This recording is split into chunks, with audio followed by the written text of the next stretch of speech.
When Dr. Chris invites you into the house that he helped build, well, let me back that up, the house that Monique and Chris helped build.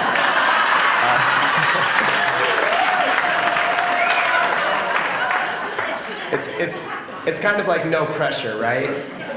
And I had traveled to this place and visited this place many times in my mind because I met Linda Buckner, my beautiful friend and teacher who's part of your community, and many other of you now, I know.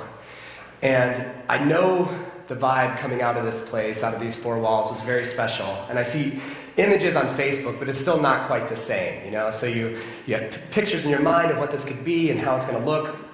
And then, because I'm a Virgo and type A, I ratchet up those expectations about tenfold. And then you start sweating it, you know? So before we get off the phone with Dr. Chris, I say, oh, by the way, what's the topic? You know? And he said, awareness. That's our topic for the month at CSL. Awareness.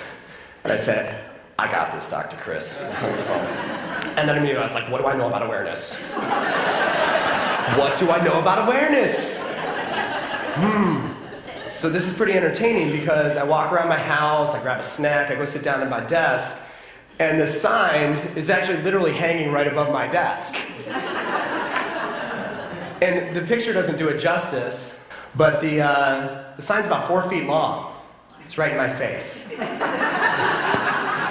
What does Chris Carter know about awareness? And I received the sign as a gift from my friend Jonathan when I was in his program a couple years ago, and I was really grappling with the whole state of moving from unawareness in my life to a state of awareness. And the sign has become a real metaphor for me. It's always the end goal, is to increase my awareness.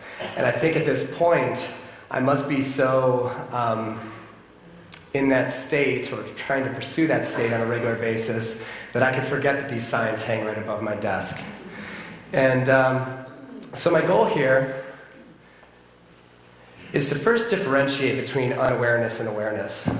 And about 2 years ago when I was given that sign, by the way, I was in this place of radical introspection. I was studying at-home Kriya yoga lessons and opening up all sorts of channel of deeper perceptions and meditation, lots of hours of meditation. Lots of stuff was bubbling up, some good, some not so good. And at the same time, I was going through this program with my friend Linda Buckner, so there was just this whole state of kind of a scorching of the earth and a rebuilding, erasing the somewhat of a disaster I had created through my earlier years, building something new and beautiful that I was proud of. And it came down to this, unawareness. So prior to awareness, there's unawareness. What is unawareness? Well, unawareness knows not what it does. But that's bad enough, but it doesn't know that it doesn't know, which is just really bad. Awareness understands possibility. Unawareness is sense pleasures, chasing material things, it's lust. Awareness is love. Unawareness is content with letting things be the way they are because that's the way it goes. Awareness is concerned with your self-actualization. Awareness can become the lens that we view our entire experience through. So my goal here today with this talk is to really just give you a couple ways to think about awareness and cultivating higher levels of awareness, which I also, as a yogi, compare to deeper levels of perception. It's all the same thing. Releasing unawareness and cultivating higher awareness. Because make no mistake, this is, to me, the battleground of life. Many of us wake each morning with static in our heads, trying to tune into some sort of signal of positivity, hope, something good that happened yesterday, a bit of gratitude. But the way our brains are wired, our lizard brains are trying to protect us. We go to the, oh, I got that pain in my thing from the dancing thing, and and then there's that guy that owes me money, gotta call him. And immediately we're being navigated by static and unawareness. Whereas if we lay there for a second, and we know that if we tune into the signal, I feel good in my body. There's life in my spine. I can feel it. I hear the giggling of my daughters in the next room. Signals show us where the next signal is throughout our day. But it starts from that place of awareness. The type of yoga that I study, it's not the stretchy, downward-facing dog, happy baby yoga, although I really do praise the benefits of hatha yoga. It's the royal science of God realization as taught by Paramahansa Yogananda, author of Autobiography of a Yogi. And something that really drew me to the path was this idea of right action. Because like many of you, I've always had so many different areas of focus and interests and passions in my life. And I didn't know quite what to do with them. For much of my life, it felt like more of a blessing than a curse. I wanted to be a rock star. I wanted to be a dad. I wanted to change corporate culture. I wanted to affect people spiritually. How do you get all that done? How does that even happen? You reincarnate, I guess, but it happens through right action. So when you look out over your day, or your week, or your month, or your year, myriad possibilities, some good, some bad, a lot of static, where are the signals? What lights up? Awareness is precision. It's almost surgical precision to how you direct your action. Unawareness is, I guess I'll just do some trial and error, and if it all falls apart, then I'll try something different. You know?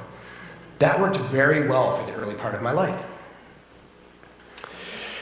My story, my backstory, can be summed up in this beautiful quote by Pema Chodron. Nothing ever goes away until we learn what it needs to teach us. It's one of those things you read and you're like, it's so true, I wish it wasn't, but it is. The good news is that this works on both the positive and negative side of things. So example one is this. The life strategy we're taught as children. When our school teachers or our parents hand us a script of, this is probably what you should do based on our demographics and school system and job opportunities and things. And oh, by the way, there's no manual, so good luck. We'll check back with you each semester when the grades come out. So what you learn is you accumulate new passions and interests and all these things. You don't just burn one candle, you light another side and say, okay, I'm a musician too. I'll keep going to school, I'll keep trying hard, but I'm gonna stay up all night. But the days are stressful, so maybe you add a little drinking to the mix. And then you want to pursue your spirituality a little bit in all your free time, so maybe you light another candle. And then maybe you should be a runner because your body's starting to feel unhealthy, so you light another candle. And before you know it, you're like me and your life resembles more of a wax menorah. Which you can imagine how deadly and unsafe that is. Don't put that out during Christmas. Or Hanukkah. We're all friends here.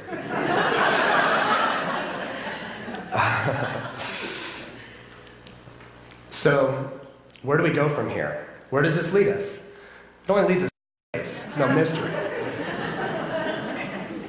My day of reckoning came on October 25th, 2001. I was standing inside my cubicle. I was talking on the phone in a beige cubicle under terrible lighting, which wasn't flattering for me, and I was talking on the phone.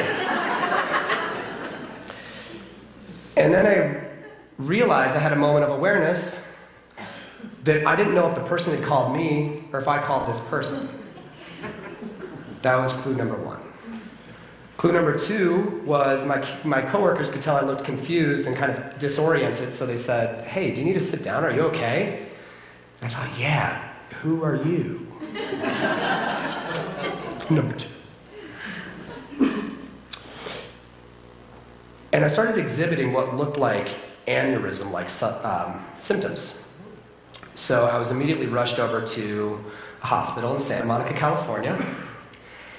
And I underwent an emergency CT scan and spinal tap to determine what was wrong with me.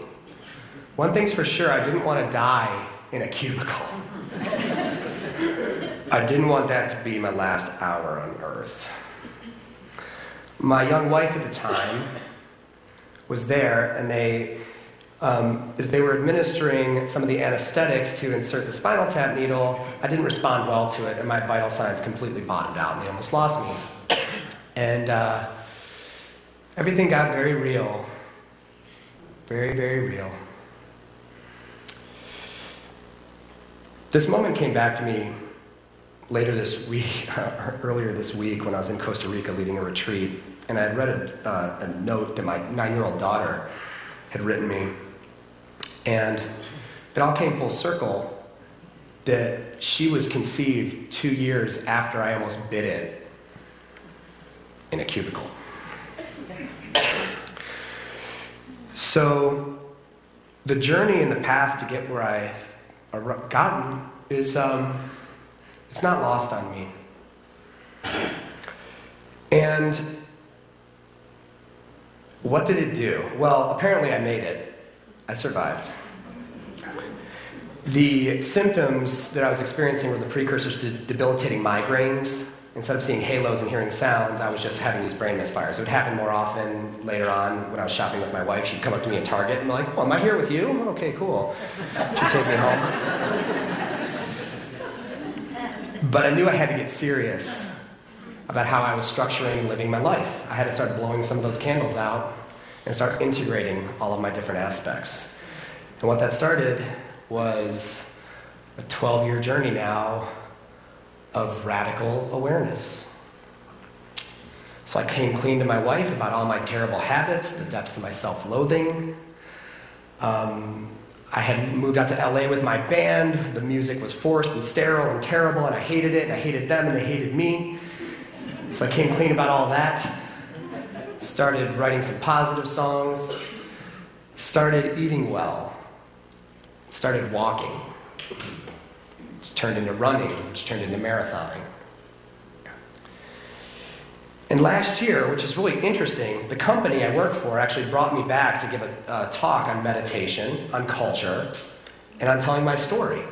And I go to pull up to this building. It's temporary office space, by the way. We're working on building our new gorgeous LA office, which is now done. The LA team was in temporary office space. I pull my car up in this, sprawling metropolis that is Los Angeles. I used to live out there. It's gigantic. And I said, isn't this interesting? It's the same exact building where that episode happened. Nothing ever goes away until we learn what it needs to teach us. Why did God need to bring me full circle over the course of 12 years? I walk into the building, I see the same parking attendant that was there on 9/11.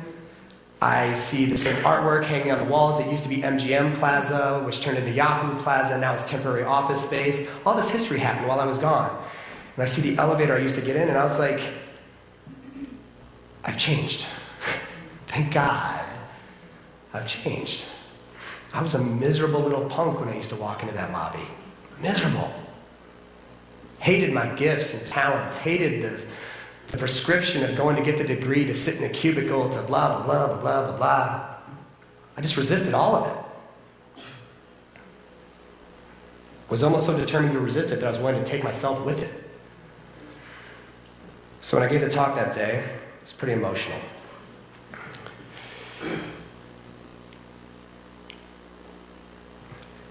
Nothing ever goes away till we learn what it needs to teach us. It shows up in this form. This is a very positive form. Chris, I've been thinking a lot about you, and you should really check out Autobiography of a Yogi. Somebody says it casually the first time, and then 5 minutes later, somebody else randomly says it. And then I go to the store, and it's like one copy all beat up on the shelf, and I think, there's the book, but I'm not going to get it yet. And then 5 other people tell me I should read it. My father-in-law starts reading it. He's like, Chris, I've read it 5 times. You really need to read this book. My best friend's wife teaches me yoga, and she said, Chris, come on, read this book. So I read the book. And I've read it about 8 times since, and I've listened to the audio version by Ben Kingsley innumerable times on my runs. And I realized that this book was the messenger sent to pull me back to my path. What's interesting is that it did the same thing to this gentleman, who read it the first time when he was 17 years old, and read it every single year for the duration of his life. When he passed away in 2011, it was the only book on his iPad 2 at the time. In fact, at his funeral services, I saw the CEO of Salesforce.com, Heavyweight. He said, this is going to sound terrible, but I looked forward to going to Steve's funeral services because I know that no detail would be left taken care of. It would be a marvelous service. So sure enough, he shows up, U2 is playing. CEOs of countless companies, Pixar, all the celebrities. You can imagine the people that would show up. And they get a wrapped gift as they leave. Every guest there gets a wrapped gift. And what is it? It's an autobiography of a yogi. But what's even more interesting is that the book has Kansas City to thank for it. Does anybody know the story of James J. Lynn? Does he ring any bells? It's totally fine if it doesn't, because he was a yogi. He was so humble, he didn't want his name on anything. When I first got the book, I flipped through the pages because it just seemed very daunting to try to tackle this thing at once. It was like yogis and gurus, and I was like, oh, too much. Not the brightest bulb, So I was flipping, and I get to the picture of this cat, and I was like, I want what that guy has. You know what I mean? Pure radiating bliss. Who is that? And what I thought was so compelling about him is that he kind of looked like me. He was an American. His face was glowing in the sun, and he was fully engaged with life. Well, his name was James J. Lynn, and he was one of the biggest executives to come out of the last century during the Great Depression. The picture on the left is James J. Lynn at age 29 when he took over the U.S. Epperson Underwriting Company, which was an insurance-type company for lumber yards.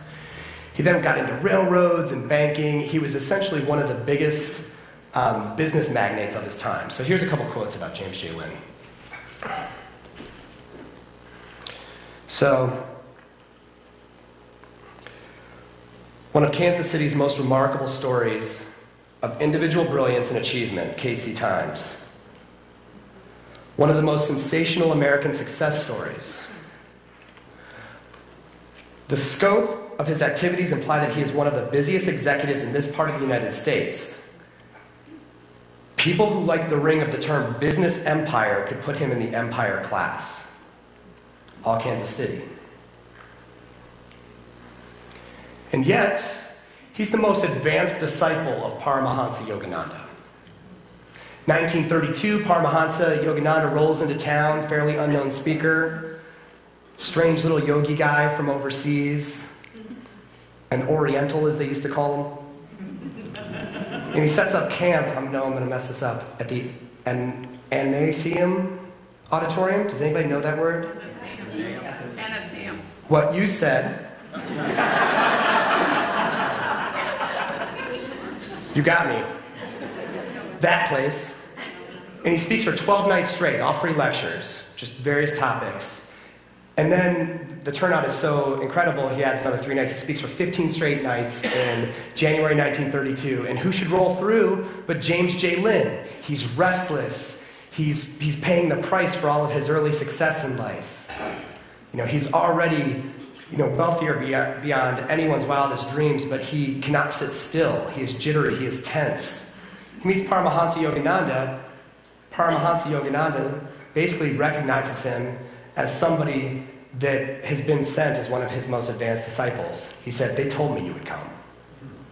And he sits him down, and he teaches him the technique of Kriya Yoga. So what does James Lynn say at that point?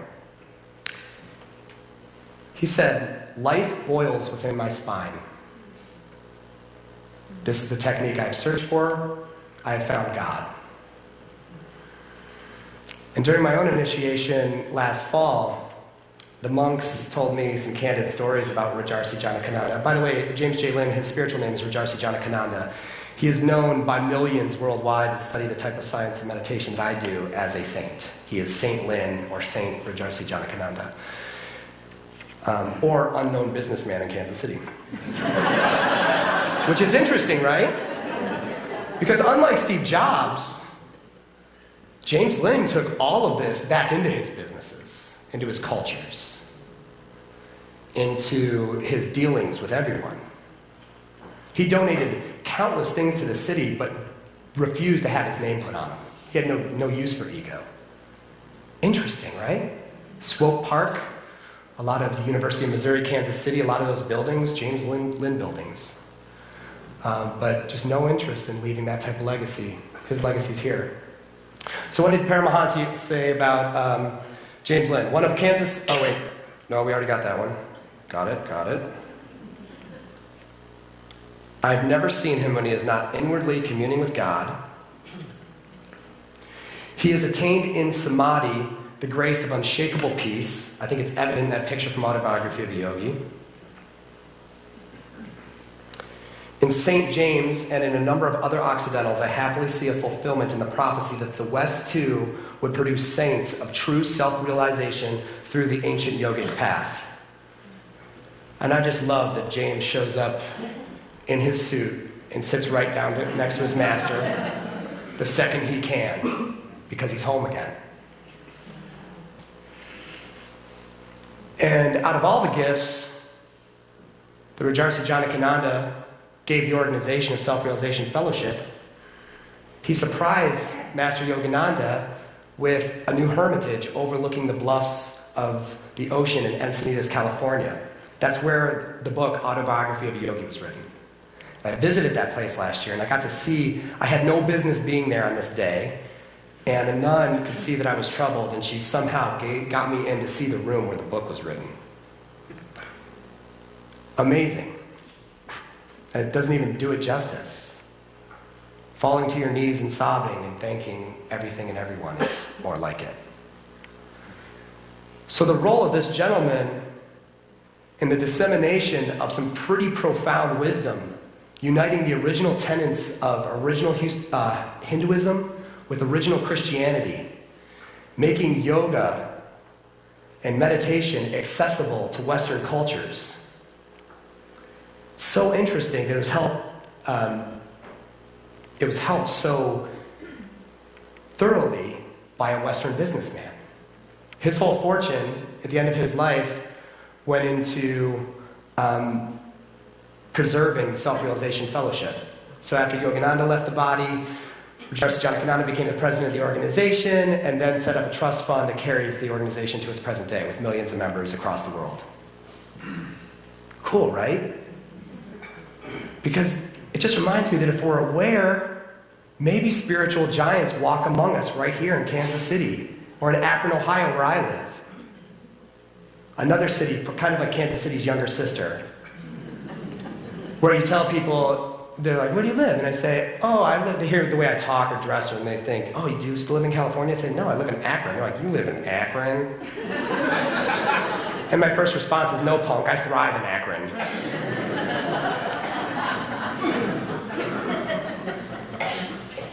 Akron gave the world Alcoholics Anonymous.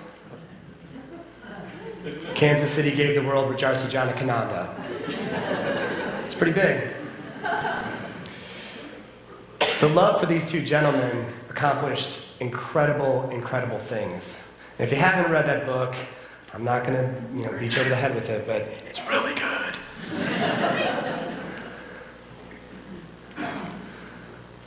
So in the book, there's many blueprints of people that I would aspire to be more like. One of the masters, the Param Guru, which is like the guru's guru of Paramahansa Yogananda, is this guy Lahiri Mahasaya. And Lahiri Mahasaya was the first one in this yogic path in history. This was like in the 1860s. He was the first one to be a householder like me. He had kids already. He happened to work for a railroad. He was woken up by one of his yogi masters, and the first-hand accounts was that the dude never slept again. He went to work, he saw disciples all night long, and he trained thousands and thousands of disciples in the science of Kriya Yoga, including the master of who would become Paramahansa Yogananda, and bring all this to the West. And in that moment where the master awakens, young Lahiri Mahasaya is about 30 at this point, he said to him something I'll never forget, something that really summarizes my views on unawareness versus awareness. He said, not of this world, you must yet be in it. Not of this world, you must yet be in it. On the deeply spiritual side, I would take that as we are all extensions of spirit and God. We are not just the meat suits we see here. On the day-to-day battleground of life, when we're trying to discern signals from static, unawareness from awareness, navigating towards awareness, we just have to remember to be the watcher. watcher of our thoughts, watcher of our actions, watcher of our responses to stimuli that everybody has to deal with. A friend of mine took this picture of me a couple years ago when I was starting to get deeply rooted into the path. And I made it the front page of my site for a couple reasons. At work, I show up in beads now, suit or tie, if I have my beads on, so at first they think you're a little strange or whatever. But this reminds me of who I'm trying to become. Reminds me of being lucid, reminds me of being clear. And to be steadfast and relentless in my pursuit, day to day, hour by hour of meditation, in my pursuit of higher levels of awareness. To get out of those sense pleasures and into the higher faculties of emotion, intelligence, logic. Move backwards, up our head, from the amygdala, that's just trying to preserve us, up into the prefrontal cortex. The third eye, Christ consciousness.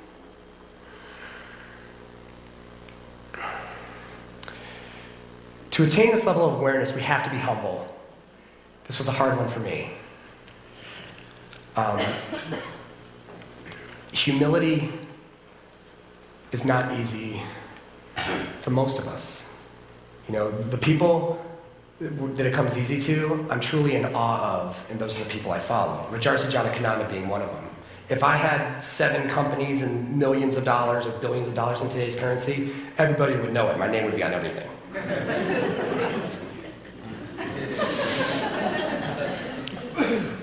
But the humble person humbles themselves before spirit. They humble themselves before others. They ask others. They give that perpetual vibe of openness of saying, teach me. You're a teacher, teach me. I don't know everything. I don't got this. So there's 2 ways that we could cultivate our awareness. With the people around us, through asking for direct feedback. Not easy. And I was a songwriter in my youth, so I have all these memories of taking things that I worked really hard on to people and them saying, it's great, except the chorus is absolutely terrible. And you're like, oh. But now I realize that I only learn and improve and develop in direct proportion to how open to feedback I am.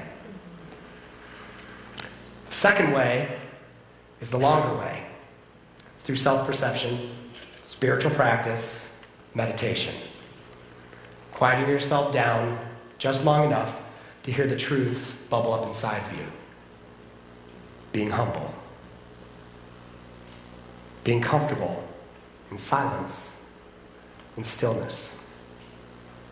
Not expecting yourself to have it all figured out every day when you leap out of bed. Although some days it happens if you meditate a lot. So, in closing, I want to share a little bit about my experience last fall when I got my Kriya Yoga initiation. Easily the most profound day of my life. And I share this to show you that if a goofy, multifaceted, ADD, look at that, what, kind of guy from the suburbs of Akron, Ohio, can all of a sudden be asked to speak to this amazing group of people about the benefits of meditation and awareness and spirituality, or go lead the retreat that I did in Costa Rica last week. Seriously, anybody is capable of doing it. I was telling the group yesterday that I had a moment of realization the other day where I opened my eyes at 7 in the morning and there were 40 people meditating in front of me. And I thought, this is interesting. Because I'm usually just meditating by myself in my own 4 walls up in my attic. It's dark, there's a candle. But I've dreamed about it. I've projected my own reality. And in those moments of awareness, you're fully awake in the dream. And I want to let you know that this is one of those moments for me too. So the day that I went to Boston for my Kriya Yoga initiation, it was the closest city where the monks were traveling, so I got really excited. I'm like, I gotta get an airplane ticket, I gotta tell my wife I'm going, it's gotta happen, it's already next weekend, it was like 5 days away. And my wife is like, it's not going to work out, the plane tickets, whatever. I ended up getting a free ticket through some sort of voucher snafu. Free ticket. It just happened to be on the day that the Red Sox World Series parade was happening in downtown Boston. So I was like, this is going to be chaos. By the way, the only thing I know about sports is that the Kansas City has the best ever hat because of my initials, which is kind of cool. When I take clients to sporting events, I say, go sports, because I don't know anything about sports. So, as I wake for the flight that day with the static in my head, millions of people in downtown Boston, there's no way you're going to get to the church, you know, it's going to be chaos, and this whole thing's supposed to be quiet. I'm supposed to take a vow of silence for this thing, and I'd worked 3 years on this meditation thing. It meant so much to me. So I get off the plane. It was ease and flow. Walk right out, cab pulls up, get in the cab, downtown in 10 minutes, no traffic. He's like, I'm going to drop you off 2 blocks away because there's kind of a lot of people over on that other block. So I walk through this throng of people, beautiful, smiling, happy Bostonians. They happened to swear a lot, but they were very happy. And I'm this humble little monk, just grateful to be there. And when I walk into this cathedral, Old Town Church, Christian cathedral, let the organization borrow it for the day for the initiation. By the way, this is earlier in the day. Later in the day, it's packed with flowers and the gurus and music and stuff. But earlier in the day, I look at it, and I thought, I've been here before. I've been here before. I walk into the smaller room where the monks are teaching energization exercises. And all of a sudden, all these 38 exercises that I do by myself, the same ones I did after an hour of meditation and before an hour of meditation earlier this morning, all those things I practice by myself, I'm now doing with 40 other people. I'm like, it's my people. It's like all of a sudden it's a jazzercise class for spirituality. It's not just me. It's not just me. Because the book found me.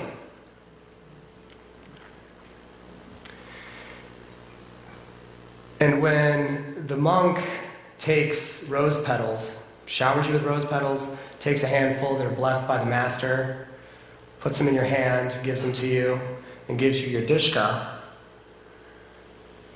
you're home. And I realized at that point, the closest description I could give to you is maybe the last 10 seconds of Avatar, when Jake Sully's wired up to his new body permanently, and his eyes snap open, IMAX screen wide, because that's who he's always been. That was that day for me. It took me 38 years of fumbling and unawareness and what does it all mean to remember that this is who I've always been. And like Lahiri Mahasaya, I don't think I could go back to sleep. Incidentally, as I still improve my levels of awareness, this has been pretty interesting. This is how unaware I was as a child. How many of us stared at this album cover just hours and days, like, so fascinating, you know what I mean? My mom was a huge Beatles fan, and I would just marvel over it. The music would be playing, and I'm still like, oh. And now I'm turning my kids onto it. But isn't it interesting, again, that 4 of my gurus are in this photo? Paramahansa Yogananda, Lahiri Mahasaya, Sri Yukteswar, and Mahavatar Babaji, they've been following me since I was 3. Like that awareness sign above my desk, they were like, look closer. Incidentally, George Harrison was a huge, huge fan, hugely impacted by the book, Autobiography of a Yogi. So where does this take us? It takes us back into just being steadfast at our own pursuit of awareness. And 99% of that work for me happens here on my humble little altar, 5:30 every morning, 7 days a week, typically about 1 hour. Remembering who I've always been, leaving all the rest behind. Namaste.